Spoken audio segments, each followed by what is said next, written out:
this is the kind of storyline that I want. And then the problem identification here is he was using his Jewish background, the values he had picked up, to drive his relationship, even where there was a need to see things differently, like you all have rightly highlighted, which was why he was arguing. So there was a conflict. The background where he's coming from and what God was asking him to do. Now, this conflict persisted as it happened like 3 times before he realized that no, he needed to change his paradigm. He needed to yield to what God was asking him to do. And that was when he actually agreed to do that in order to jettison the old values that he had, so that he can now bring on board the new values that God wanted him to see. And clearly, what did God say? What did God tell Peter? Say, anything that I have made what? Pure, nobody should term it as impure. So his prejudice against the Gentiles were not the right things to do. So now, let's get to, like I said, put some structure to it. Can somebody help us identify how this was resolved? I'm sure I have said it, but I always want these things to sink properly, because these are life lessons, things that are going to stay with us. So Peter was completely in the way, but this problem was overcome. How was it overcome? So that as we move into day 2, it's going to be a lot easier for us to, push the lesson. How was it overcome?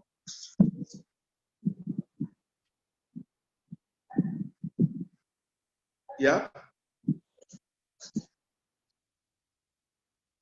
Who is ready? Anyone? I said it. Please raise up your hand if you want to say something. Yes, Sister Falake wants to speak some. Okay, Sister Falake, please. So Peter fell into a trance. That's my understanding. He fell into a trance where God appeared to him and told him that anything coming from him is not unclean and is acceptable. So I thought that was my own understanding of how it was resolved, through the word of God to him directly. So Peter accepted, your page 91, the last paragraph. Peter was ready to accept the new teaching. He was ready to accept the new lesson. He was ready to jettison the old values that he held on to. And he brought himself to align with the new teaching, what God wanted him to understand. And when he did that, what happened? He was now available to be used of the Lord to minister unto a Gentile that he thought he never wanted to have anything to do with him. But if Peter had insisted, if Peter had wanted to hold on tightly to that old value, would he have been used of the Lord to minister to the Gentiles? What it means, therefore, is that if we do not, or if we are not ready to yield, anytime we're completed, if we cannot bring the teachings of the Lord into wherever we're having issues, we might not be ready tools in the hands of God. Because if Peter had held on to that old belief, certainly God wouldn't have used him to go to Cornelius. Despite all the good things that Cornelius was doing to the poor, praying daily, his family was godly and all that, there was no salvation. And that was going to highlight a major point, that salvation is not only for the Jews, it's also for the Gentiles. It's for everybody. So there was no need of holding on to saying that I'm a Jew and salvation is for us alone. So there are so many lessons to learn and to learn from that. Okay, so that is how we are going. So what is the immediate thing? Some people have already, or some people have tried to say that Peter originally was even going to be the one that was to be sent to the Gentiles to bring about the new gospel, the gospel of salvation. But because of his hesitation, God had to use an alternative person. And later on, we get to discover that it was now Paul that God was going to use and send as an apostle to the Gentiles. So to that extent, the lesson for us here in real life is that we should be ready at any point in time to listen to God and be ready to leave our old ways of doing things so that we can be available in the hands of God to be used as worthy vessels. Is there any question, any clarifications, any addition that anybody wants to put onto that?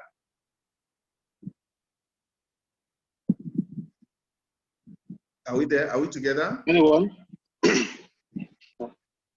Any contributions? There are so many areas that you can contribute. You see the middle section of day one where there is an exercise for us. I left that out intentionally so that anyone can pick on that, because you could see different attributes that were associated to Peter. He was impulsive, he was cowardly, he was courageous, he was dishonest, he was compassionate, he was humble. All these are attributes that could be associated with Peter. So any of you could just speak on that to highlight on the points that we have just made.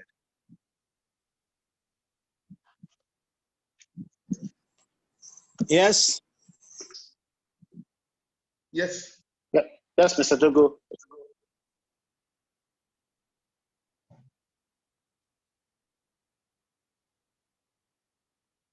Mr. Dogo, are you there? I said, are you hearing me? Yes, Yes, we're you hearing can. you. We're hearing you. Okay. I said the very vision that God gave to Peter was for him to understand and to see that the Gentiles were not unclean and unworthy of accepting Christ, the perception which he probably had originally. That cleared his mind and made him to change from his very perception of what the Gentiles meant to him. Because at that time, as you have rightly pointed out, seeing the Gentiles as unclean and therefore probably not worthy of being what he should be going to do to them. And therefore, that is the critical thing about the vision that God gave him, so that he shouldn't see that. And the lesson to us that there are occasions where we come across some people and we feel that these people are hardened and will not even be willing and ready to listen, talk less of accepting Christ, which is not always the case. Some of the situations we have found ourselves at times, those hardened people have become the easiest, the simplest to accept Christ once you talk to them. Those who have thought that, look, if I just talk to these people, they're likely going to accept, probably don't. And at times when you think that they're accepted, they may just be pretending to allow you have your way and to leave them alone. So we shouldn't see anybody or group of people as being unworthy to accept Christ or not ready to accept Christ at any point in time in our lives or when we are witnessing or preaching Christ. Fantastic, fantastic. In essence, our prejudices can actually be a showstopper for us to win souls to Christ, just like it was going to be the case with Peter. So if today I feel that a particular tribe is not worth being spoken to about the message of salvation, oh, these people, this categorization of people, they are all thieves, they are all armed robbers, or they will not understand, or they don't know anything. Oh, these people are dirty. Oh, these people, and all that. All these prejudices can actually stop us from being ready tools in the hands of God, if I hear you clearly. And that is an extremely important point that you have made here. Any other contribution before we move to the next? I was just going to point us to the example of Jonah in the Old Testament.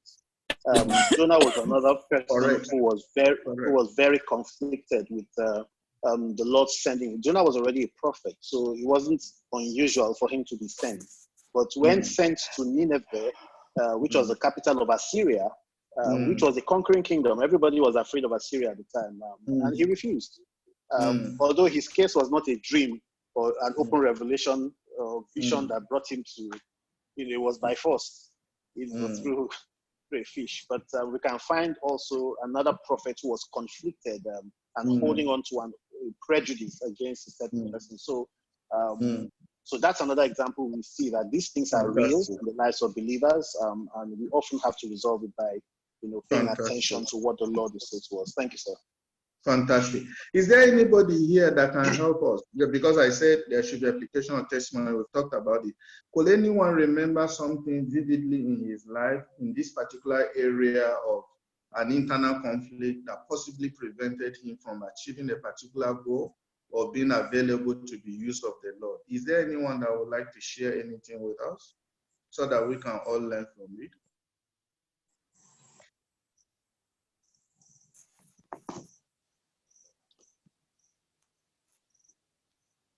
Can I? Yes. Yes, sir. Yes, sir. Please go ahead.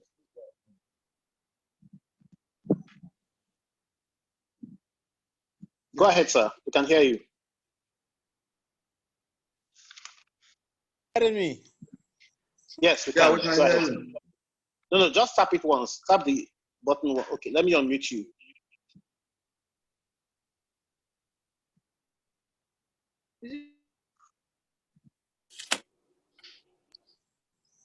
Are you hearing me? Yes, you can. Okay. In Ahmadu Bello University in the 70s, we were so scared going to the innermost part of the north to witness because we were so sure everybody was a staunch Muslim and therefore such areas couldn't be penetrated. It took us a lot of time and we prayed about it and fasted on it, and we wasted so much time. Instead of going to preach, we were busy debating. But when we went to places like Makarfi and the upper northern part of Kaduna State, we discovered that the Maguzawas, who are the original people of these areas, were more than ready to accept Christ than anything else. As a matter of fact, we discovered at that time, if anybody went there to preach Islam, they were ready to kill the person. But anything about Christianity, they were ready to accept, and that was how we started planting small, even hot churches. I mean, those small moat buildings and just small roofings. And a good number of them today are Christians. And up till now, they are still there. And it is rare to find any of them, as of today, becoming a Muslim. It's one of the reasons why, even during Babangida's time, a professor in the Bayero University that used to go out to those people to preach was deported. He was sent out of Nigeria because those people were becoming Christians instead of accepting Islam. It still exists up till now, as I'm talking to you, in several parts of the north, particularly Kano and the northern part of Kaduna State. You still have the Maguzawas. They are the original people in these places that we have now. So that kind of bias, like Peter's bias, will have made us to miss the opportunity. Or maybe I will say that we miss part of the opportunity that we will have done a lot more evangelism than we should have done. Fantastic. Thank you. Is that okay? Thank you very much. Thank you very, very much for that testimony. I'm also learning a lot from that, just as I believe our other colleagues here are also learning from that. There is always what we call inertia. Inertia, the complacency, the lethargy that comes with trying to do something, and you feel heavy, you can't just easily overcome it. And thank God that you are able to overcome that, and you see how God used you to win souls into his kingdom.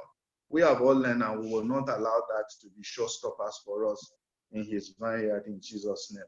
So we will now look at the second day regarding Paul and Barnabas, conflict with someone else. Now, I would like somebody to tell us briefly what role Barnabas played in Paul's life, especially when he was newly converted, so that we can understand better the relationship that subsisted between Paul and Barnabas. And now that we're going to be talking about conflict, is it imaginable that if they had this kind of relationship, that there should be a conflict between them? Will somebody quickly remind us of how Barnabas related with Saul or Paul at his early days of conversion? Well, let's take our bearings from there.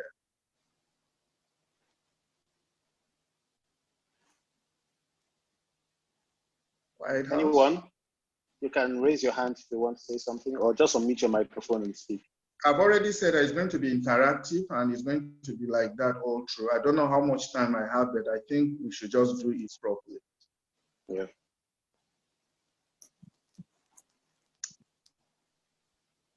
No one?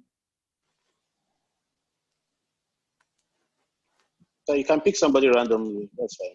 You can see them. Where is my Damola? Damola is the name that I always quickly remember. You see all of the names. Brother Otu has not said anything today, sir. Yeah, he is also there on the line.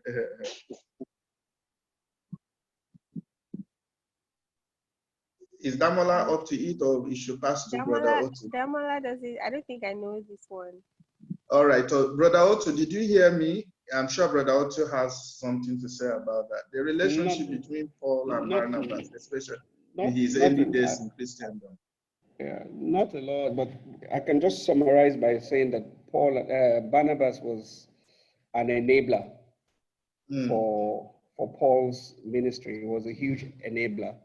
And Paul depended on him a lot in many of his missionary journeys.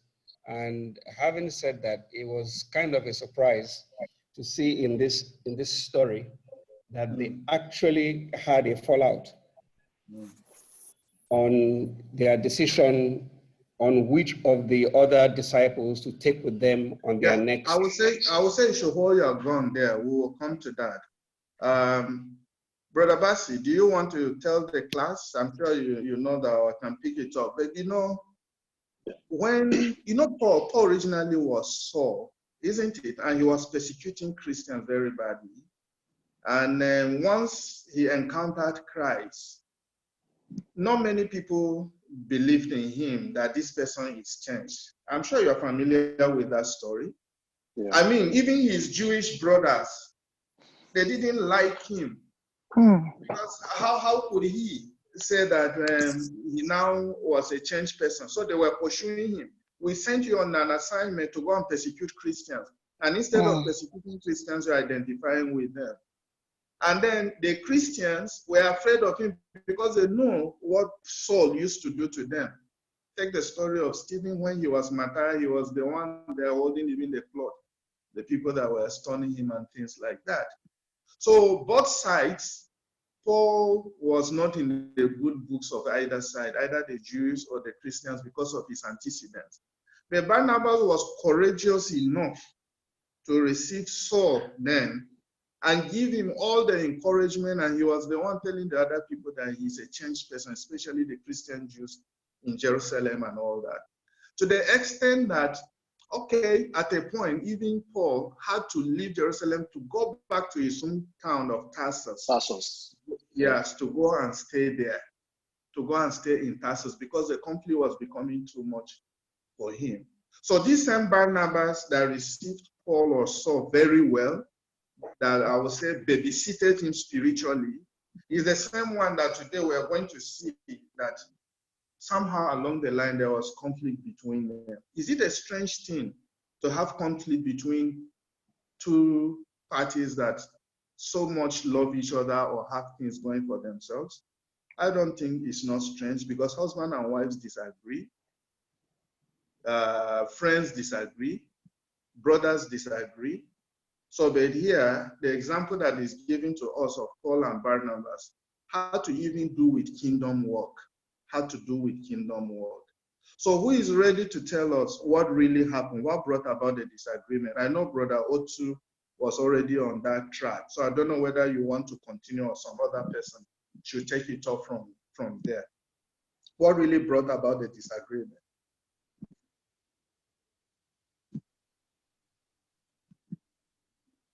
Yeah. I'm going to find somebody. Sister Yetunde. Or Brother Tunde. Okay.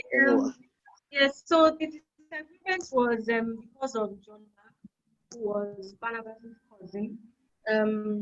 Paul didn't want to go on. They had decided they were going to go back to some of the places where they had preached and go and visit. And so Barnabas wanted to go with John Mark, but Paul disagreed and wanted them to go with Silas. No, didn't want to go with John Mark because John Mark had, at some point while they had gone on a mission, deserted them. So he didn't feel that he should come with them. And I guess because he was Barnabas' cousin, he felt that his cousin should come with them. So basically, that was the source of the disagreement. So why was it that Paul did not want John Mark to go with them? If you know the specific answer, why? What did John Mark do? What did he do that Paul said he wouldn't want him to come along with them? Yeah, because at a point in time when they had gone on a mission, John Mark had left them. He turned back and went back.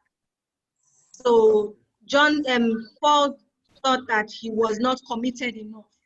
Fantastic. For them to take him on. Fantastic, fantastic. So there was a major disagreement between them. Paul insisted that John Mark was actually his nephew. Paul insisted that he was not going to go with them. Barnabas said no, he has to come with them. Clear conflict, serious tension. Nobody was ready to shift grounds. But were there personalities involved, as in saying that it would have been so easy for Barnabas to say, Saul or Paul, you just see yesterday, was I not the one that actually brought you up spiritually when people were running away from you? What do you know about this mission or this faith that now I'm telling you that John Mark should come with me or should come with us and you're refusing? No, it will not happen. When will you learn your lessons? That is why this happened. That is why you were persecuting Christians. But Barnabas didn't go that route at all.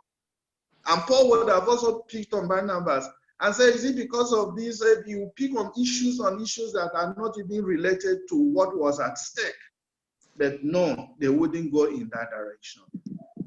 They actually had to solve that problem. And how did they mutually agree to solve that problem? How did they mutually agree to solve the problem so that we get to understand how we Christians, even though we are of the same faith and we know conflicts are bound to happen in our homes, in the church, wherever we find ourselves, how should we zero in on the issues and how should we really solve this and what lessons should we learn from here? Who is ready to help us in this regard?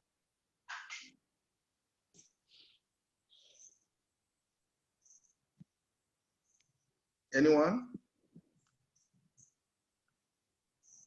I'm going to call. Yes, who wants to speak? Okay, so I was going to say that I think basically they just agreed to disagree because what they ended up doing was just to go their separate ways. And Paul went his way, Barnabas went his way. Although I know that the story, the guide tells us that it was a reconciliation that they decided to go that way. But I don't know, when I read it from the Bible, it looks like they just decided that, you know what, the best thing for us to do is to go our separate ways since we cannot agree on this matter. And Barnabas went his way, Paul went his way. Although we know later on that they eventually reconciled, but I think at some point in the scriptures, Paul later talks about Barnabas and the work they did together. Also even mentioned John Mark and how much work he had done. So I know that eventually there was a reconciliation. But at that time, they just agreed to disagree, and everybody went their separate ways. Okay. So what do you think? Anyone can answer this. What do you think would have really, really happened to mission work if they didn't find a solution to that? Only God knows, but what do you think? What is your immediate thought about that? If they had just concentrated on their personality and then they refused to actually focus on the issue without bitterness, because clearly the Bible did not highlight to us here that there was any bitterness. In fact, the church prayed for them as they went their separate way. Paul had to pick Silas, Barnabas had to pick John Mark. So what do you think would have happened if they never agreed to solve that problem that way? Would it have really advanced the cause of what they were trying to achieve?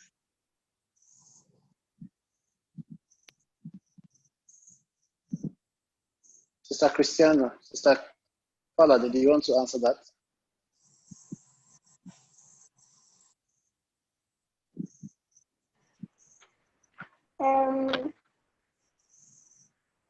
I would have said that, I'll say if they didn't agree to go separate ways, it's possible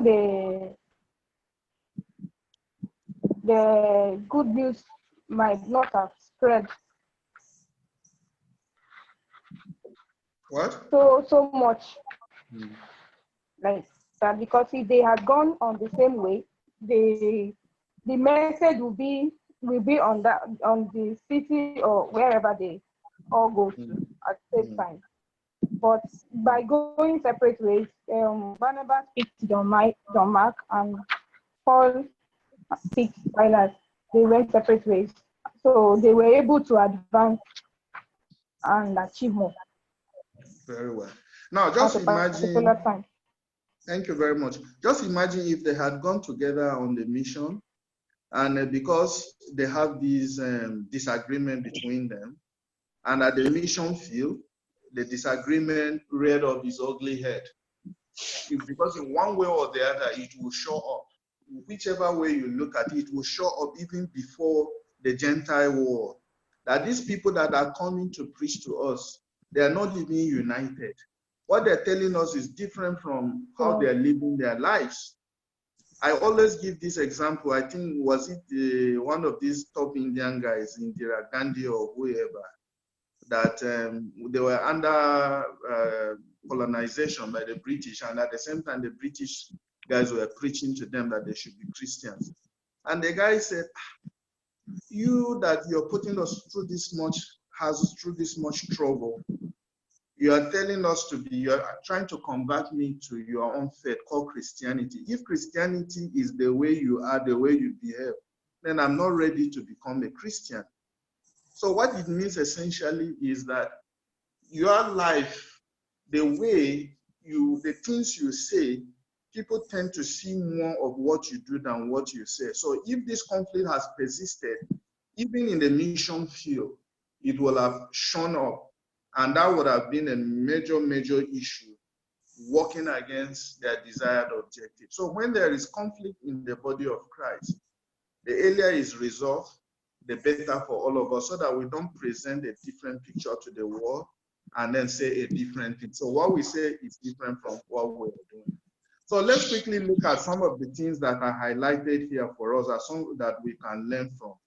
Item number one, that Christians do not reject one another.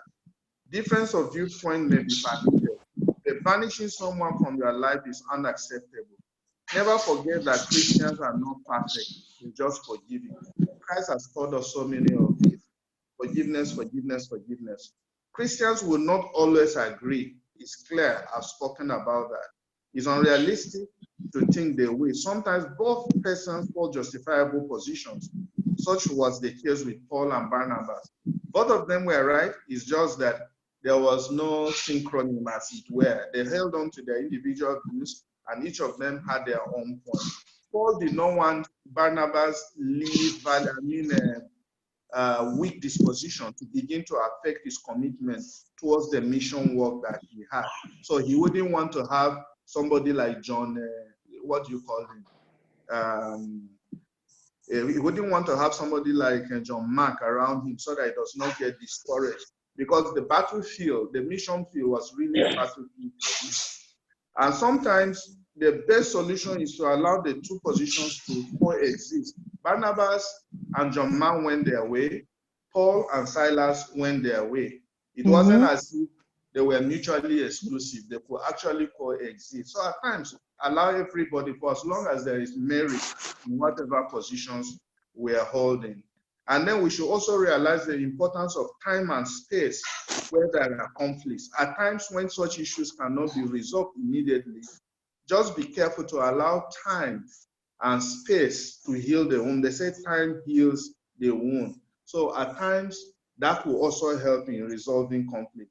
And over and above all, there should be mutual respect in disagreeing with one another, so that it won't be as if you're putting down the other party simply because he does not agree with your position. This was never the case between Paul and Barnabas. They all focused on the issues. They all saw what it was. I, Paul, I cannot work with John Mark. Oh, Barnabas, I can work with John Mark. If you can work with John Mark, go with John Mark. I will get another assistant. And that was exactly what happened here in this regard. Now, we have a little case study here about 2 youth group leaders. Deacon has something to say. Deacon Ara.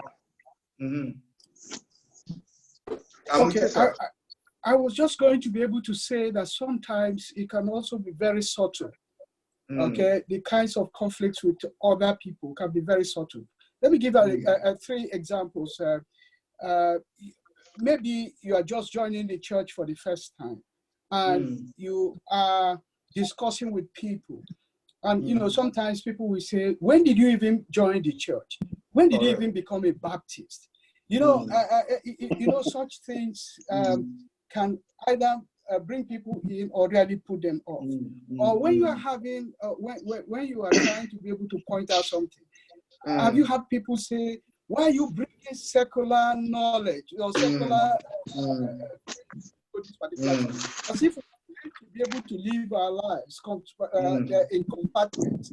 In other words, when you're in the church, just speak only church language. And when you are outside, just speak only corporate language. You know, they can be very subtle. And the final example I wanted also to be able to give, so that we see that these things are happening all the time. I remember being in a part of a meeting where a very experienced executive who was acting as a chairman of a committee had made a presentation to all of the other people. You know, and I had somebody who, one was not even in that line of trade, didn't even understand what the issues were. And you know, he just got up and said, this proposal is not well thought out. He just says you should go back, whoever has written this should go back and then begin to do. What a poor job. And you know, sometimes I think as we talk about all of this, we need to be able to understand that sometimes the language that we use, the way that we communicate, particularly when we're in a group, can either put off people, it can cause conflicts, okay, and then we miss the opportunity to be able to do things, you know, for Christ. Well, I just thought that maybe I should really bring it closer and closer home. That they still continue to be able to happen. Thank you. Thank you very much. Thank you. In fact, this is how we always want the lesson to go. At the end of the day, we like such examples, such testimonies, such practical things that will make us to relate with the issues that are being highlighted here, so that we can bring the points closer home and really see the changes that is needed to affect our lives. Otherwise, we'll just take them as stories and we'll go and we cannot relate with those stories. So the one for Paul and Barnabas is very clear. They started off very well. They had disagreement. They had to, distill the issues for their disagreement. And they all agreed mutually that, okay, this is how we're going to solve the problem. And they solved the problem in such a way that it did not affect ministry work. And they also left opportunity for reunion, as it were, since there was no bitterness, as you will see in 2 Timothy chapter 4, verse 11, where Paul was instructing Timothy that get me Mark and bring him with you. He is useful in the ministry. You see, the way they parted, they did not part with bitterness. So to that extent, Paul could still send for John Mark, and he said he was useful for his ministry. That means we are all useful to one another for as long as we do not leave bitterness in our trail, and for as long as we always leave those windows, even where we disagree and feel that it's difficult to reconcile. There should always be a window for reconciliation. like Deacon said, these things in the body of Christ, we must be very careful what we say, what we do, because at the end of the day, it's all about God and it's not about our individual dispositions. The Lord will help us. Any questions, any testimonies, any further thing you want to add? Yeah, I have something I want to add, but I don't want to waste too much time, so I'm writing it as a comment in the chat. Probably we'll take it offline later. Okay. Okay. Are we good? Now, we're looking at Paul and Peter for the next case study to highlight conflict because of conviction. Who will help us with the meaning of conviction? What is conviction? Somebody should help us. What is conviction? Edward, do you want to speak to that?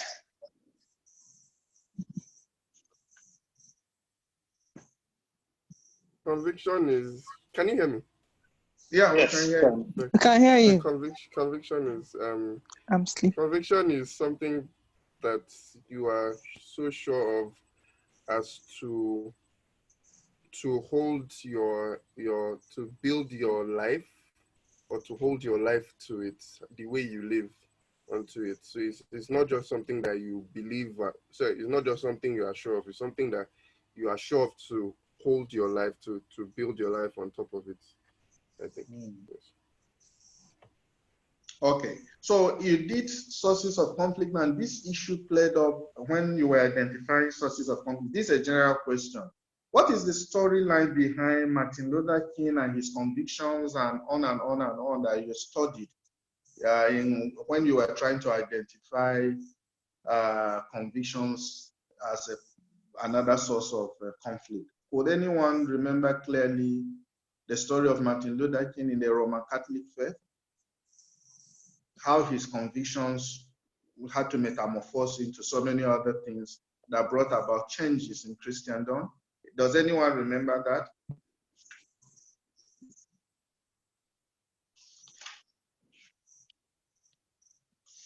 I mean, maybe I should just help. You know, Martin Luther was okay. Damola, let me allow Damola speak. Damola, please.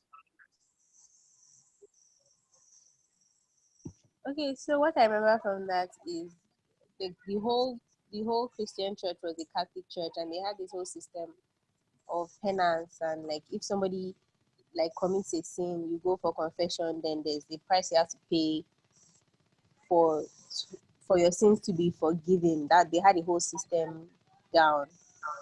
And Martin Luther discovered, or when he studied the Bible, he came to see that, and I think he was a monk. He saw the whole thing that our redemption is by grace, not by works, and all that. And he challenged the system at the time.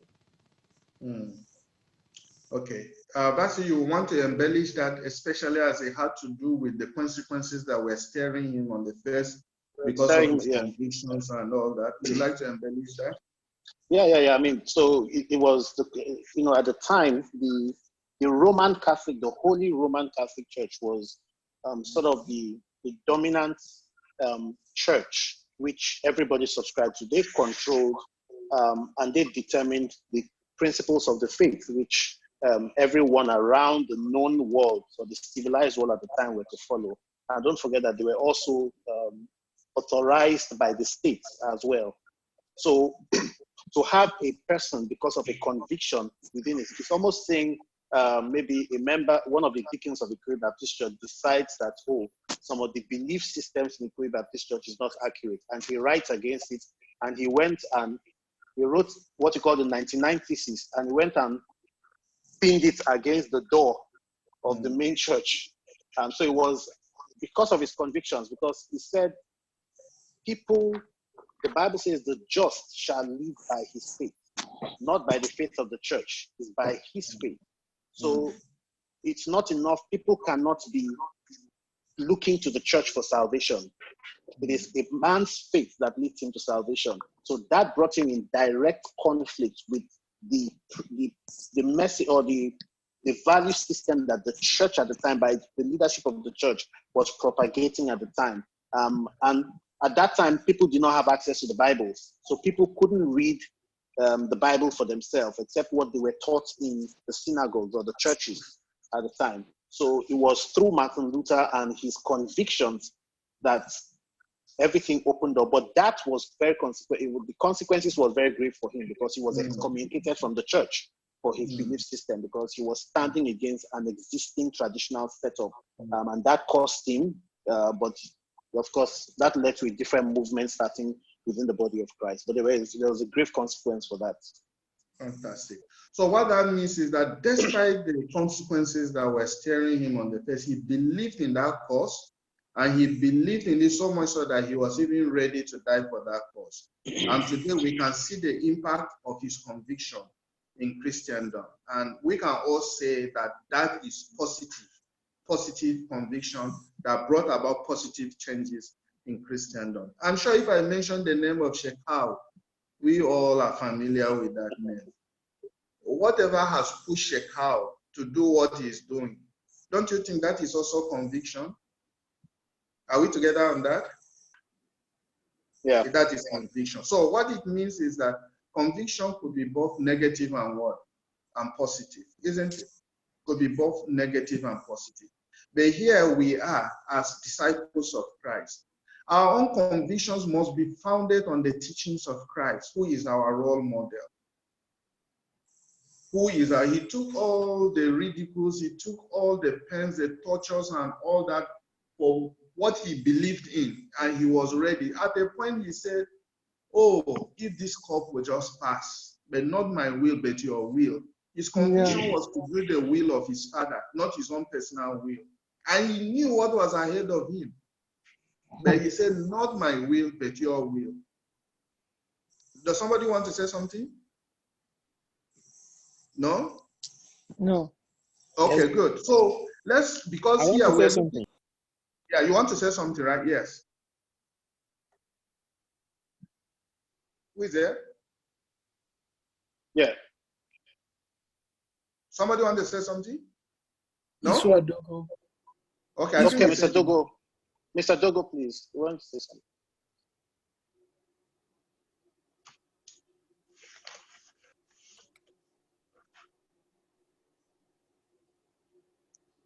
No, we can't hear you, sir. Let me unmute you because he's on mute. Huh? You are still muted. Let me unmute you, sir. Hold on, sir. Let me unmute you. You are still muted. Okay, go ahead, sir.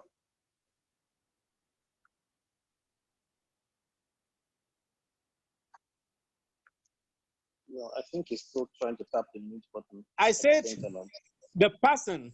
Are you hearing me now? Yes, please. Yes, sir.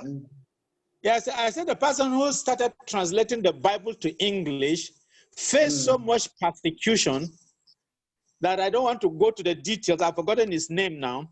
But that is just a translation. You know that he was killed even afterwards, before King James IV granted liberal translation of the Bible to English, and we're having what we're having today. Just to tell you that convictions, though may lead to a person's death, but in this religious context, the death produced so many things that are beneficial to Christendom today. So Martin Luther and that fellow who translated the Bible to English, and we have so many languages today, paid what we call supreme sacrifices based on their convictions. Fantastic, fantastic. Now, in this particular case that we're looking at today between Paul and Peter, the issue was very much... Have you finished, sir? Hello? Huh? Have you finished? Yes, yes. Okay. Yes, please. Finished. Okay, so like I was saying, on this particular case, the issue of conviction here that had to do with Peter was Paul trying to point out to Peter that, look, you have to be of a stable character. You have to stand firm and strong on your convictions without compromising on your convictions, especially the ones that are in line with the teachings of our Lord and Master, Jesus Christ.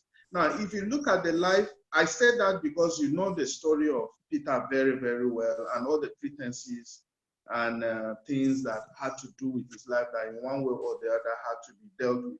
If you look back at page 90 and you saw some of the characteristics that greeted Peter's life, like his impulsive attitude, when Jesus Christ said he wanted to wash his feet after he had washed the feet of other disciples, Peter would say, no, you cannot wash my feet.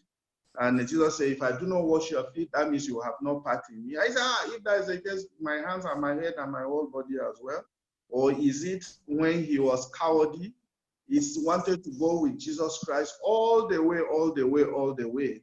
And some house help will just challenge him. You are among them, and he will deny Jesus Christ. No, I'm not. Again, they challenged him. He said, no, to the extent that he was not even cursing and cursing that, how would you want to say that I was among them?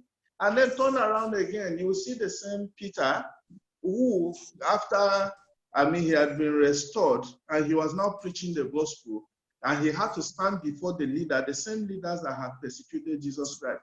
They said that, is it to choose between Christ and you yourself? Is it to obey Christ or to obey you? This gospel that we're preaching, we will not stop preaching it. That is courage. Now, you can see that every now and then you see one character conflicting with another one.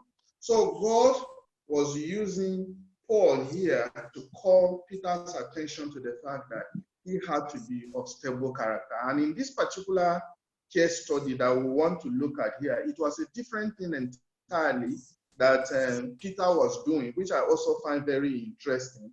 And I would like somebody who has read it properly to enlighten us on this particular case study, so that we can all interact on it.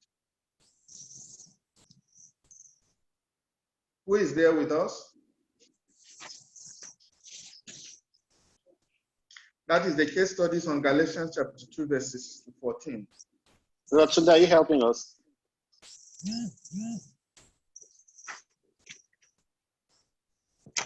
Brother Sunday?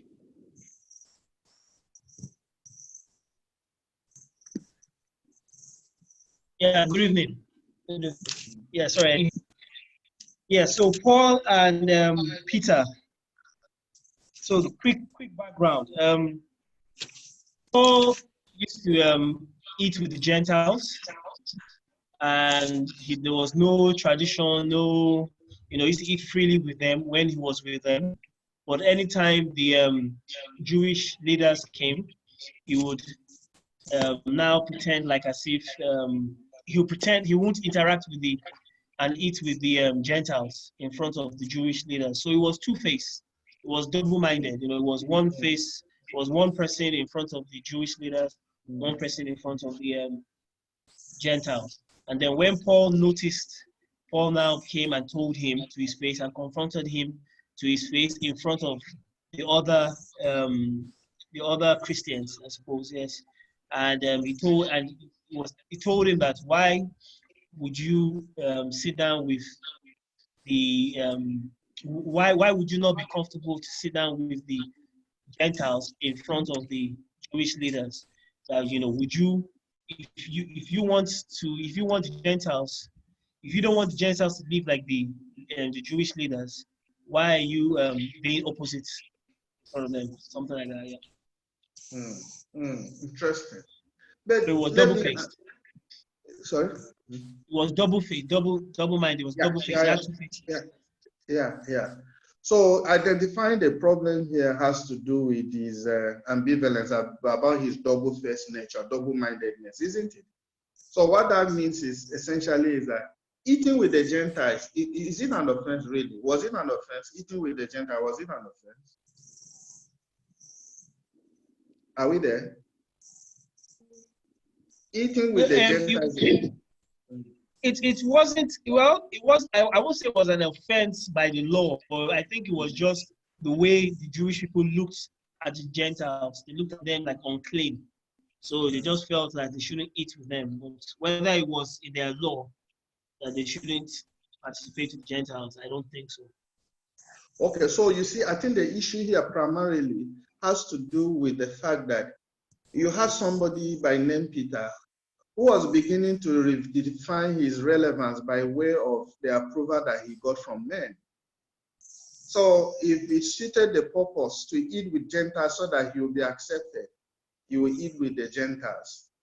If it suited the purpose to identify with the Jews and create an impression that he had nothing to do with the Gentiles, he will identify with the Jews and give the impression that he has nothing to do with the Gentiles. So he was presenting the double face. And in Christianity, is that the way we should be as disciples of Christ? Or should we just maintain a common front, one front, and let everybody know us by what we stand for? I think that is the message here. That is what is being highlighted here, which was why Paul had to call Peter out on it and said, no, why do you have to pretend? Today you are here, tomorrow you are there, and you keep pretending that way, and that is not supposed to be the case. So Peter's changing of conduct according to changing situations provides an important lesson. It shows double-mindedness and lack of convictions. We Christians, day in, day out, we are also faced with this kind of challenges. Do we find ourselves in certain places where we find it very difficult to even manifest our religion, to say I'm a Christian? Do you find yourself in a place that identifying yourself as a Christian is something that you will not want to do? Either maybe you are ashamed of, or maybe you feel that you'll be persecuted, or maybe you feel that the advantage you are looking for you will not get. And then when you now get into the midst of Christians, so to say, and you believe that they are Christians and that the title Christian or the name Christian will merit you some favor, you'll jump at it immediately and say that I'm a Christian. Haven't you seen today, if you are dealing with somebody, the first thing the person will tell you is that I am pastor this, pastor that, or reverend this, or reverend that, or evangelist this, or evangelist that, even when the guy knows nothing about really being a true believer. Maybe he's just throwing that name so that you drop your guards and he takes advantage of you. So for us as Christians, for us as disciples of Christ, this message for us today is that we should stand firm on our convictions. We shouldn't be vacillating. We shouldn't be seeking our approvals before men. We shouldn't be changing and seeking approvals based on circumstances. That is not the way of a true Christian. Is there anyone that is ready maybe to share a little testimony with us where maybe he has faced similar challenges in some places that we can also learn on? Sister Folake wanted to say something. She had her hands up. Yeah. It was really a bit of confusion with Peter, because on Monday in Acts, we read that, fine, he did believe that the Gentiles were unclean, but God appeared to him in a trance, and it looked as if he had overcome that particular challenge when he went to meet with Cornelius. And then, so for me, I found it a little bit confusing that in Galatians, he's the one that is now, doing this kind of behavior. When I thought that he had accepted what God, I mean, that's the overall person over any other Christian in the world on earth. So, yeah, I struggled with that a bit. Correct. And I think that is the whole essence of why Paul is calling him out on this. That maintain a stance. And there are so many things for us to learn here. Paul saw that weakness in him and he called him out on it. And again, Peter would not fight Paul because Paul called him out on it, or Peter would not harbor bitterness because Paul called him out on it. And Paul called him out on it out of love, to be sure that he doesn't have a wavering faith. Like you rightly highlighted, Peter was so close to Jesus Christ. He was, in fact, almost like the closest. He could talk. He will be the first person to come out and try to defend Jesus in whatever way you want to talk about. And yet, he had all these attributes. That shows you the frailty of the human nature and the need for us to be around each other every now and then, encouraging one another. So if Peter could find himself in this kind of mess, despite his close relationship with Jesus Christ, who else? So whether we like it or not, except we hold firm, and that is the whole essence of this discipleship program, for us to get the right things, the right trajectory to follow. that as Christians, we shouldn't have wavering faith. Our convictions, we should be firm on our convictions. We shouldn't seek approval from men. Go by the teachings, obey the commands of Jesus Christ. The consequences will stare us on the face, but we know the crown that is ahead of us. Short term, we might suffer, but long term, big picture, we win big time overall. So you are right. Peter should have overcome that, given the revelations that he got. Why is he still behaving like this? Paul had to call him out on that. Are we together on that? Yes. Yeah. Okay. Yeah. Sorry. So I want to say something. Yes. Sunday, yeah. Please. Yeah. Sorry. Two things. The first one was when Sister Falake just said that point that she was confused. My wife said the same thing as well a few seconds before she said it. And what I kind of got from that is that God can reveal something to you and he can tell you something. But then when you're now in it, can you now do what he told you to do? So God told him that, there's nothing like unclean in his own sight. What he says is clean is clean. So Peter knew that, but he didn't understand it because now the test came and he didn't believe it. He didn't act on it. So I think that's one thing I wanted to say. We can know God can tell us something, but until we are tested, then that's when we really know whether we actually believe it or we actually understand and know it. And then the second thing I wanted to say was when I was reading this this day, that Wednesday, I remember saying to myself, I read a book, I can't remember the book, but I read something in a chapter somewhere that said that if you were in a room and in that room, or you went to a house and there was a party in that, you went to a party, and in that room were your parents, your best friend, your wife, your principal, your employees, people that work underneath you. So different people all around, in life. Who would you be? If you are in one room with all of them, who would you be? Who would be the real Tunde? Who would be the real person in there? Or you had all these different people in there. So for me, when I remember that, and when I gave my life to Christ, and I said, this is actually what I want to be. I want to be a Christian in front of all of them, that they all know me as a Christian, whether on one-on-one or whether together.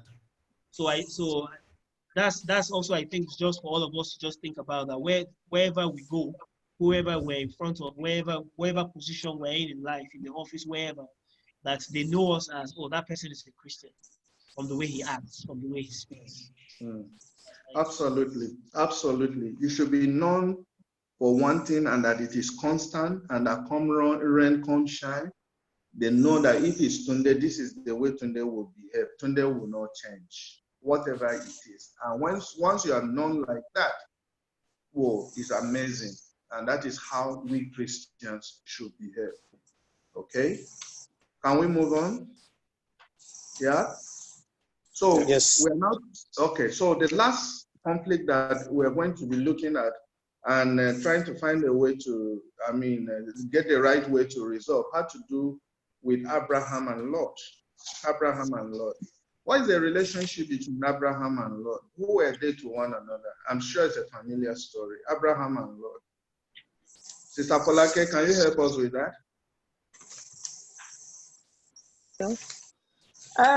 Uncle and nephew. That was the Fantastic. relationship that I remember. Fantastic. Uncle and nephew. Fantastic. Fantastic. And when God called Abraham to leave his family, leave this, that, and to go to where he was going to show him, he pulled Lot along with him, isn't it? That showed that there was a very strong relationship between them. I hope I'm getting it right. And now, when they moved on and came to Canaan or thereabout, where they needed to settle, what happened between them? What happened? What happened between the two of them?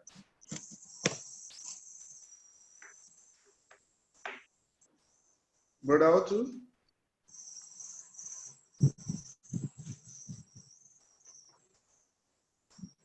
Is Brother Otu there?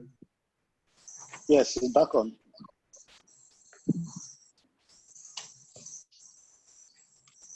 Or you didn't get my question?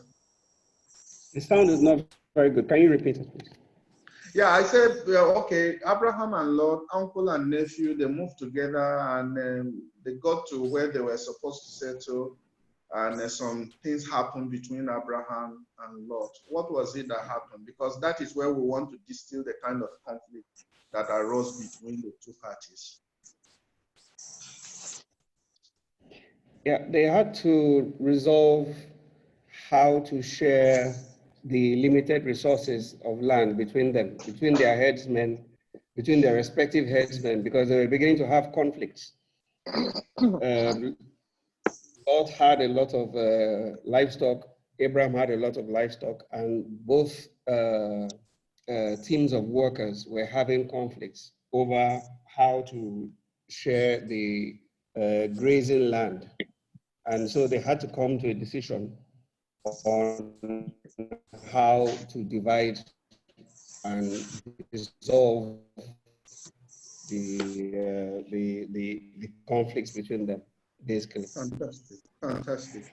Now, let's put maybe 3 different categories of people that were there. I mean, in this area that we're talking about. Abraham and his own party, his herdsmen, that the people that were with him, that aligned with him, Lot and his family and his own herdsmen and the people that were with him. And you know, Abraham and Lot were settling down in the foreign land. You have the Canaanites and you have the Hittites also that were also there. And now see, a conflict was beginning to erupt between Abraham's team and Lot's team in the glare, in the watchful eyes of their host, as the case might be. Is it a desirable thing to have as Christians? Because you have the world watching us and they're trying to read meanings into everything that we do. If these people came here together as families that have been blessed, you know, Abraham had his set of cattle, he was rich, he had gold, he had silver, Lord was also blessed and all that. But somehow there was some things, something just gave up, And as you could see in this relationship, Abraham here could be categorized as the master, and Lot maybe lower in the pecking order, even though you can't say servant directly, but in the pecking order, he was lower. So this is where we're talking about conflict over authority and responsibility. Even as a master, there are issues that you need to resolve when there are conflicts. As a subordinate, there are issues, there are things that you need to do when there are conflicts. And this character, this storyline that we have here is also supposed to teach us whether you belong to the master line or you belong to the servant line or the subordinate line. There are things that we should learn here. So who was the person that made the first move to resolve the conflict in this regard? I think it was Abraham, isn't it? Despite the fact that Abraham in the pecking order was like Lot's master. But he was the first person that made the move. And he said, oh, okay, fine. See, God has blessed all of us. We are fine and all that. There is no basis of having conflict amongst us. Let's just agree on one thing. Since this place can no longer contain us, look around. Choose wherever you want to live. Choose wherever you want to go. Have your way. Please yourself. And then thereafter, I can now decide to settle with the option that maybe you left out. This decision by Abraham in our present worldly system, doesn't it go against the run of play that the master will ask the servant or the one that is lower than him to have his fill or his satisfaction before he, the master, can now be left with the residue? What lesson is that really teaching? I mean, when there are conflicts, does it really say if you are the master, you shouldn't make a first move? But I think if we are to go by this, it's even clear that being the senior, being the more exposed, being the more godly, or being the godly person, not necessarily being the more godly, but being the godly person and the more mature person, with your eyes on the big picture, you do not necessarily have to wait on somebody you feel that is lower than you, or somebody that you feel is not as smart as you to make the first move to resolve a conflict. I think by the time you begin to do things or you begin to feel that you are not the first person that should say sorry, You are not the first person that should make recommendations towards resolving a particular conflict. You'll begin to see elements of pride. Pride will begin to set in. And once you begin to see pride, they say pride goes before, is it failure or something like that? Before. So, yeah, before a fall. So you see, Abraham said, choose. And what did Lot do? What did Lot do? Another very instructive thing for us to learn. What did Lot do? What kind of choice did he make?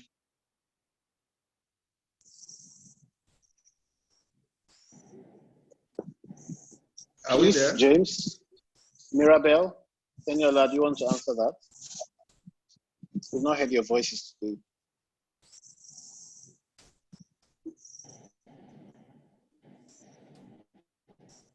What kind of choice did Lot make?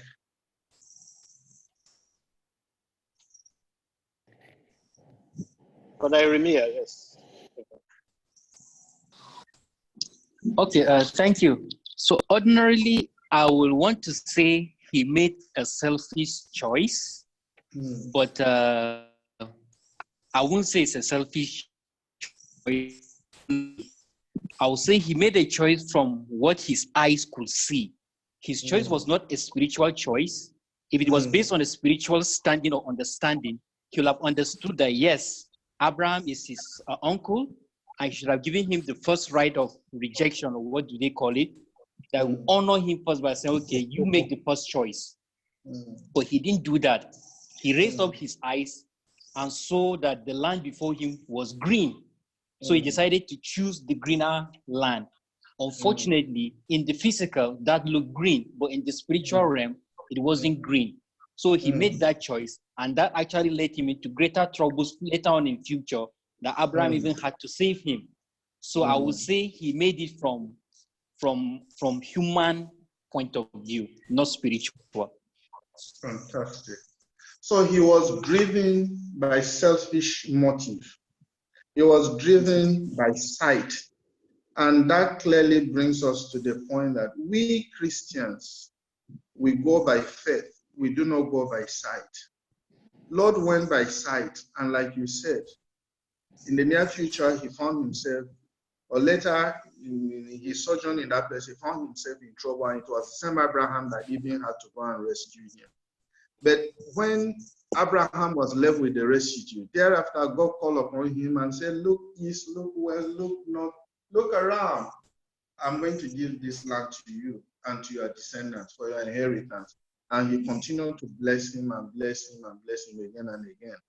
Now, for Abraham to have yielded that Lord should make the first move, Abraham must have inherently believed in something, which is what we Christians should have also in our mind. And I think that is also an area that conviction comes in.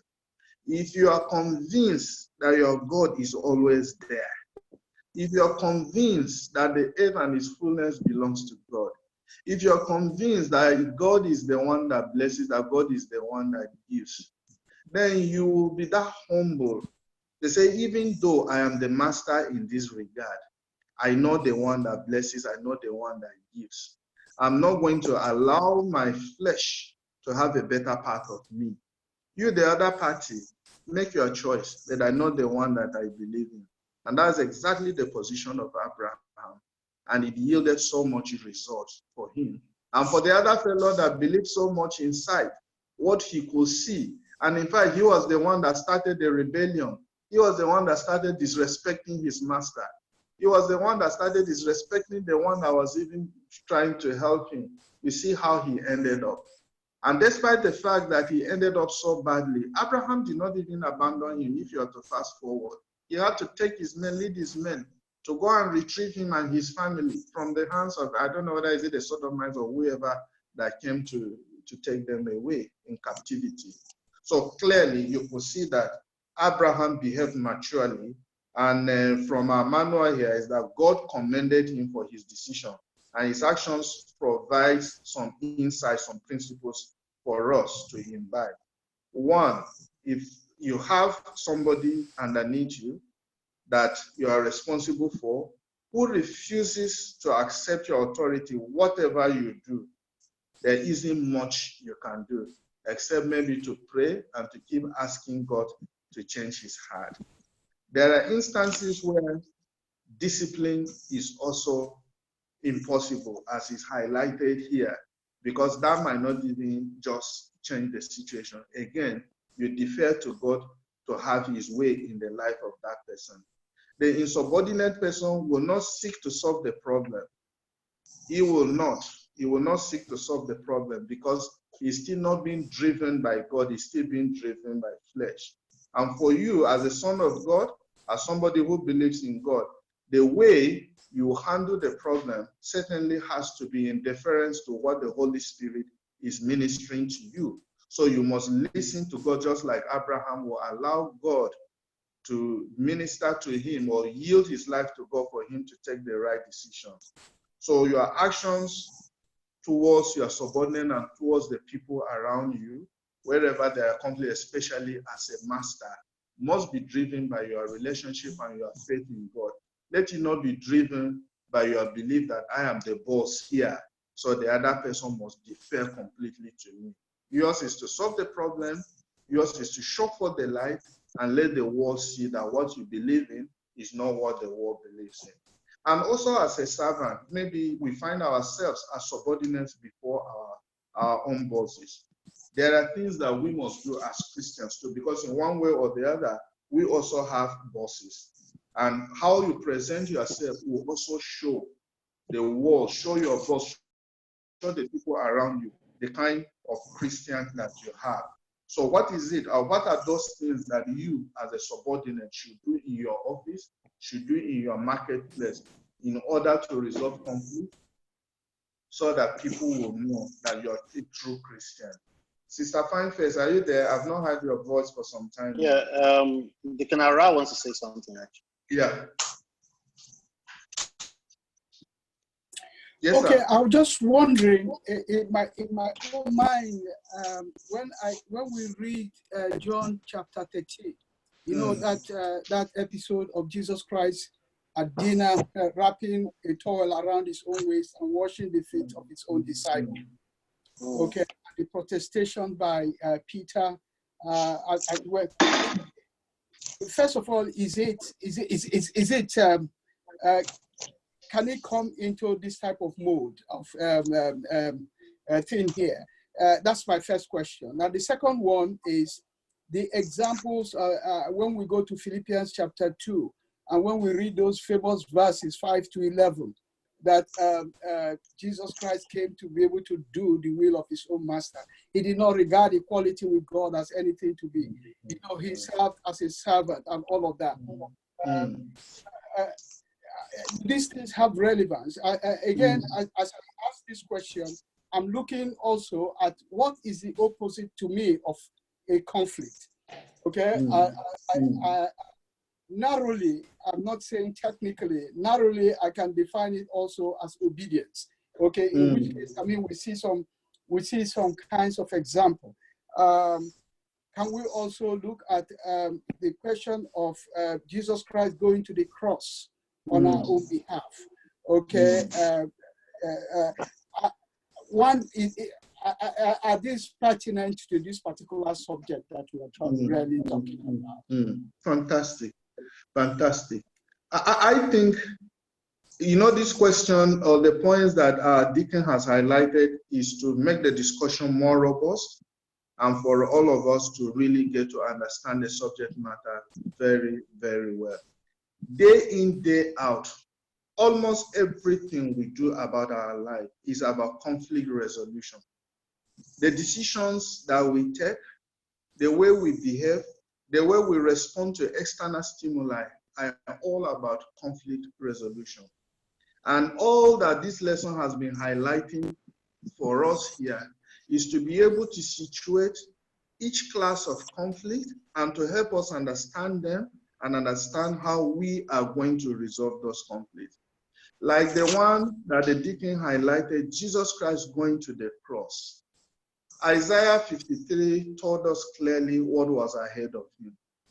The night before his arrest or thereabout, or when he went to pray at the Garden of Gethsemane, his sweat was like the drop of blood to tell you what was ahead of him that he had already foreseen. Something that even Jesus Christ as God in human flesh saw it and said, wow, is this what I'm going to go through? Father, you really want me to go through this?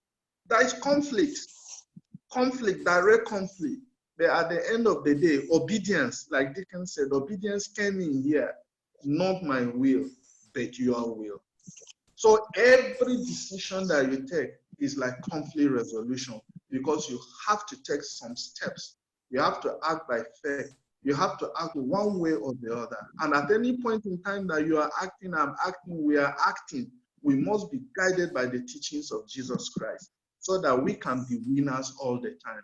And being winners all the time is not winning by sight, it's winning by faith, because we know what is ahead of us. So what is an adversity for us now, by way of losing, saying that, oh, because I have taken this decision, just like Jesus yielding himself, allowing himself to be taken and crucified. The world, Satan, and all that believed that they had overcome him, they thought it was victory. But they didn't victory over God. They didn't know that it was victory that was wrapped in adversity. They didn't know, because that's the greatest mistake that they made. So for us as Christians, our walk with God is a walk that we must be very careful. And even when there are conflicts, as there will always be conflicts, and as the consequences stare us on the face, we should not be discouraged by those consequences that stare us on our faces. We must make the right choice, must have the right conviction, so that we do not miss what is ahead of us. I hope we are there. Yes, I would just like to, there's a question I would like to ask, but not for discussion here because of time. We can think about that, and maybe we can share also on the group. And that's spiritually, for a spiritual truth, which is higher, authority or responsibility? I'd like you to think about that. Which is spiritually higher? Is it authority or responsibility? I'd like you to think of that. But it's important to note also that much of what we see in the world, particularly with the generation, the younger generation, is the level of subordination and rebellion that is directly tied to these kinds of conflicts, which is over authority and responsibility. You find that also play out between parents and children as well. And if you don't have an understanding of, or if your value system has not been renewed to understand the place of authority and responsibility, you would perpetuate conflicts that will lead into, breakdown in relationships and ultimately displeasing God. It's almost like when you are relating with your children, you are first a parent, then a friend.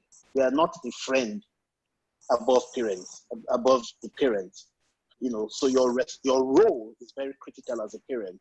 And then from that, you can introduce the friendship aspect of things, just the, playing. So in that case, you will see certain things happening that you must take responsibility for and take charge of in order to correct that relationship. Right. That's what Abraham did. Abraham was answerable to God. So irrespective of what Lot did to him, he had to first be answerable to God in resolving that, and then allow Lot also to face the consequences of his action. So we can find how that plays out. So, but it's a careful, because this thing plays out in a lot of the relationships we have, including our family relationships, even in the church, how we relate to people, if you're Sunday school class, your teacher, how you relate to your disciples class, the church, the pastors, and also it plays around. But all of it is fundamentally there to find out how much of your value system has been renewed. And how you respond to the changes God is introducing. Some of those things are deliberately set up by the Lord, putting you in those circumstances deliberately, so that you can learn how to respond to his leading in your life, so that relationships can continually be mended, as you move through life's journey. Thank you, sir. Fantastic. As a matter of fact, just before we raise that issue, I just need to add to the point you have made, that authority and responsibility almost go hand in hand. Wherever you have authority, there's an underlying responsibility. that you need to take care of. And that is also exactly what played out here in the case of Abraham and Lot. Abraham did not abandon Lot. He made sure, like you said, he made sure that he took care of Lot, despite the fact that Lot was rebellious. So now looking at the position of Lot in the last paragraph of page 97, now considering him as the person that is lower in that pecking order or in that hierarchy, how should he have related with Abraham? Point number one says that Lot should have actually identified himself as somebody that has been given onto the authority of another person by God. In this case, is Abraham, who was his master, who was the more senior and more experienced person. And number two, Lot should have accepted that discipline is very important part of life. And if you accept that whatever your master or your boss does to you in order to correct you, you should view it more as in building you than as in hatred. Hebrews chapter 12, I think verse 5 and 6, or you read the whole of that Hebrews chapter 12, talks about the punishment that you give to a child that you love. That if you have a child that you do not punish, it's like you do not love that child. So when God is punishing us, he's punishing us out of love. So even in relating with your bosses, and there is this element of discipline, you should accept it as an important part of life. And also that you should understand that the one that God has honored with authority over you, be trusted to share in the decision-making process once you respect that person. If Lot respected Abraham, and in this case, he never even did that, Abraham still yielded and said, choose. It's not like, let's sit down and say, take 1 acre of this green lush land, let me take another acre, so that I have part of the this and this and that. Not even that. He yielded completely because he knew what he believed in. But here, what we are saying is that even as a subordinate, you need to earn the trust of your boss, so that in decision-making process, your boss will have the confidence to involve you in it. And you should also remember that the way you conduct yourself before your boss in the marketplace, wherever you find yourself, says a lot about your faith in God, says a lot about who you believe in, says a lot about what are your value systems and things like that. And we as Christians, we don't have any choice other than to project the image of our God. And the scripture tells us clearly that we should let our light so shine amongst men that they might see our good works and glorify our Father who is in heaven. The one who is over me will be held responsible for the result of my obedient conduct. That is where responsibility also comes in. The boss stops on his table. So if you are the boss, you have a subordinate, the subordinate needs to support you very well, because if anything goes wrong in your office or goes wrong where you have responsibility, more often than not, they don't drill it down to who did it at the primary level. It's just like the case of Nigeria. When we have issues, everybody is pointing hands at the president, whereas the person that has good is somewhere far out there. So it is important that we all appreciate our relative positioning in our relationship with one another, so that as a master, you know the authority and you know your responsibilities. As a subordinate, you also know how you need to support your boss. You need to also show forth the light so that you can be trusted in the scheme of. And this is a clear message for us Christians. So in summary, which we have in week 9, for Friday, we have 4 kinds of conflict and 1 result. What is that result that we have in the conflict? The 4 kinds of conflict that we have identified. If we are able to resolve them properly, what kind of result that we get? 1 result that we get. What kind of result that we get?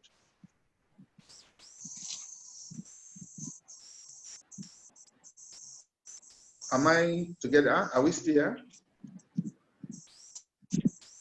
Is it not holiness? Are we there? They're all here. Well, you're there. Or have I lost myself or I've lost you? No, they're all, everybody's here. Okay. Now, you're just trying to summarize that in trying to resolve conflicts, all we are aiming at is to present ourselves pure and holy in our relationship with God. See page 99. The first paragraph there talks about what? The word sanctification means to be made holy. Now, dealing with double-mindedness in your own life properly brings new holiness. Are we together? Yeah. Are we together? Yes. Handling conflict with another person, according to the scripture, brings about what? Holiness. Committing yourself to God-given values brings what? Holiness. Facing conflicting issues of authority and responsibility prayerfully develops what? Holiness. So this is just a summary that in all the different channels of conflicts that we have seen, and the suggestions as to the right ways of handling the conflict that we have highlighted, the bottom line is to drive us all to achieving holiness. And this is the holiness that God would like to see in our relationship with him. So this issue of conflict resolution, conflict identification and resolution is very key and very important in our lives as Christians. I don't know how anyone can avoid conflict in our living, but we thank God that we have the leading of the Holy Spirit, we have this teaching, we have the Bible, we have seen the characters, and I believe that as we walk out of this place today, or as we start this evening, I believe that we might have gained one thing or the other that will help us in our walk with our Master in such a way that that holiness that is desired of us will be achieved. Thank you very much. I don't know if there's any other thing somebody wants to add to that. Thank you for your time. Thank you. Thank you so much, sir. Yeah. Thank you very much for the session. There's any question, any contribution, any concerns? I know Brother Utu has left sort of a brief comments on the chat, which we can move to our WhatsApp platform to have a discussion. He's sort of not comfortable with, or he feels differently about Barnabas and Saul, about the fact that Brother Utu, can you just put it the way you said it? So yes, I feel that the issue between Paul and Barnabas, the way they resolved it is exactly how not to resolve a conflict. Because before we even got to this story of Lot and Abraham, I was already thinking, but this story of Lot and Abraham has actually shown us how exactly to resolve a conflict. Because if Abraham and Lot had taken the decision Paul and Barnabas had taken, I don't think we'll be talking about them today. And it is not all the time that we have two options. When there's a conflict and there are two options, then there's really no conflict. In the case of Barnabas and Paul, since they had two options, then there was no conflict. A conflict really occurs when there's only one option and one person has to give way, or one thought has to give way, or one principle has to give way. So I think the better lesson here is the lesson of Abraham and Lot. And the issue between Paul and Barnabas, I'm afraid I really don't see any lesson in conflict resolution in that lesson at all. Yeah, please. Yes, Brother Dogo, we wanted to respond to that.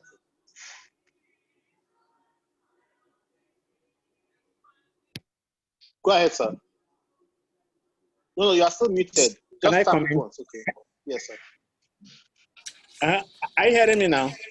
Yes, I said, incidentally, both cases had exactly the same result. But I will start by giving you a practical example based on what I said at the beginning when we were trying to go on witnessing. Are you getting me? At another time, we were trying to take a decision whether to go to the same place where the Maguzawas were or to go to Zaria City to evangelize. Zaria City is the center of Islam, isn't it? Yeah. When we couldn't agree, we divided ourselves into two groups. Others went to that Maguzawa side, and some of us went to Zaria City.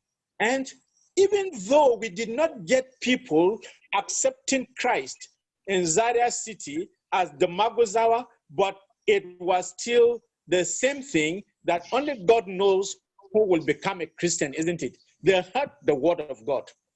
What Barnabas and Paul did was exactly the same kind of solution that Abraham and Lot had. They went to their different ways. And we will see in both instances, the gospel of Christ progressed. If they hadn't done that, it wouldn't have been exactly like that. Disagreement does not necessarily mean negative at all times. God can make the disagreement to be positive by making it the way Barnabas and Paul had. Because you can see, even John Mark, the nephew of Barnabas, still came back to work with Paul. So it was not a bad example. And in fact, it is an excellent example. In the case of Abraham, it was the same thing. Then the last comment I want to make is that aspect that you said should be discussed, issue of authority and responsibility, I think if there is anything that needs to be discussed is that aspect. And what my comment on it is that authority is not always necessary when any leader is responsible. That is exactly what Abraham demonstrated. And whether in the family or anywhere, if you are a responsible parent, a responsible pastor, a responsible teacher, that is, you are doing exactly what is supposed to be done, you do not need to shout, to command, and make people know that, oh, you have the authority to do that. That very comment you wrote is probably an excellent one, and I think we should think and know that authority and responsibility, you don't need to exercise such authority if you are responsible in whatever position of leadership you have been given. That is exactly what Abraham did and exactly what Paul did with Barnabas. Yes, Brother Tunde, thank you very much. Thank you so much, sir, for that. So are you saying that if you shout, that means you're not responsible? When we're dealing with Nigerians, you know, Nigerian workforce and all that. So,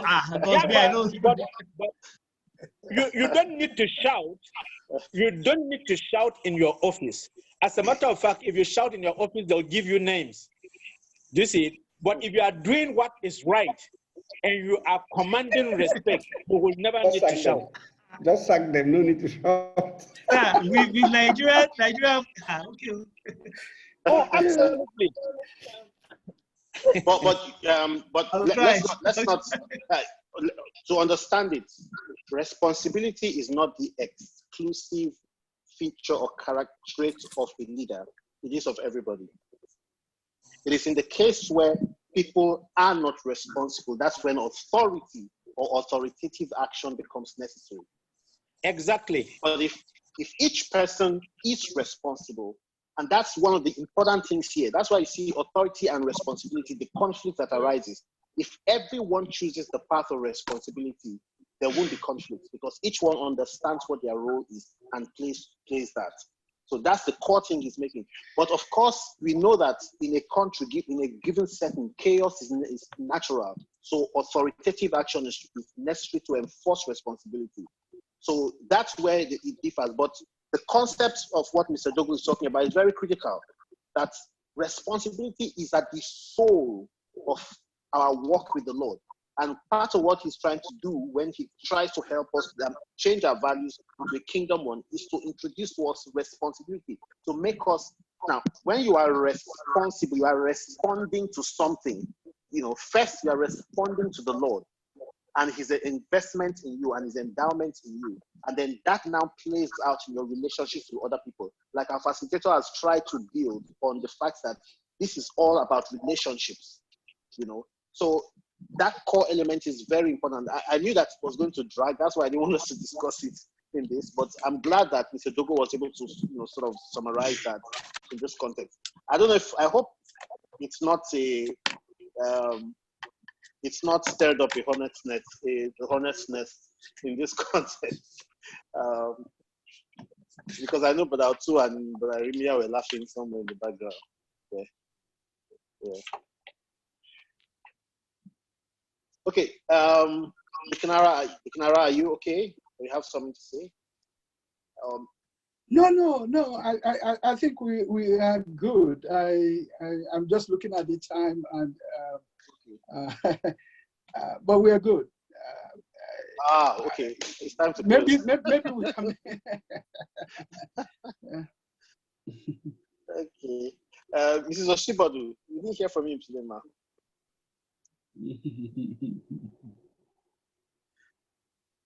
Okay. Well, thank you so much, everyone, for being here. Thank you for a wonderful session. But I think if you have any concerns and you just need to highlight some other things or some other things come to mind, you need everyone to know, please just put that on the group, and then we would all have the conversation there or give you feedback on this. But thank you so much for the class. Thank you, Mr. Zoto, for a wonderful session today. Thank you for helping us walk through it, analytically. And I think that's very important for a lesson like this, because this is at the heart of a discipleship process. And it's all about two necessary relationships: the relationship with God and the relationship with other people. And the relationship with other people, these are the types of conflicts which you will resolve. Of course, you find that in your work with the Lord, it's going to be those internal conflicts like Peter had, where the Lord is trying to constantly work with you to change your worldview about certain things. But we are very grateful for walking through this session. And please take time to go back and connect the dots between last week's study and this study, the types of conflicts, and then the right ways to handle the conflicts. And also share this with other people that you find, because that's one of the ways you will help to sort of entrench the principles of these lessons further into your heart. Share that with your family members, friends, and just people around you generally. The Lord will bless and keep us. Thank you so much one more time. We look forward to another session next week. So we'll just ask, this is Ashibadu, can you pray for us? We've not heard your voice today, ma. Can you pray for us, ma?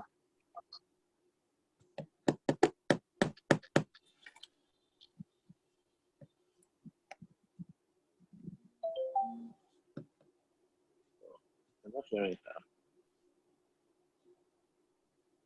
I'm not hearing it. He's on mute.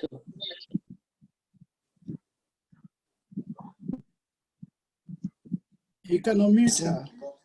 I've unmuted her, but okay. Yeah, I have. In Jesus' name, our Father and our Lord, we thank you for this session. We thank you for the opportunity. We ask you, oh Lord, that you always lead us as we try to read your word, to study your word, to teach your word in the mighty name of Jesus. Amen. Amen. Father, we ask to abide with us during this season in the mighty name of Jesus. Amen. We cover ourselves with the blood of Jesus, and we cover ourselves with the word of God around us in Jesus' name. Amen. Amen. Thank you, King of Kings. Thank you, Lord of Lords. In Jesus' name we have prayed. Amen. Amen. Thank you so much, ma'am. Thank you. Yeah, have a great night, everyone. Thank you. The recording will be posted on the group later.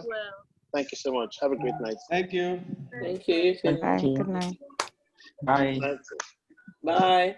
Bye. Thank you to our teacher. Bye. Bye.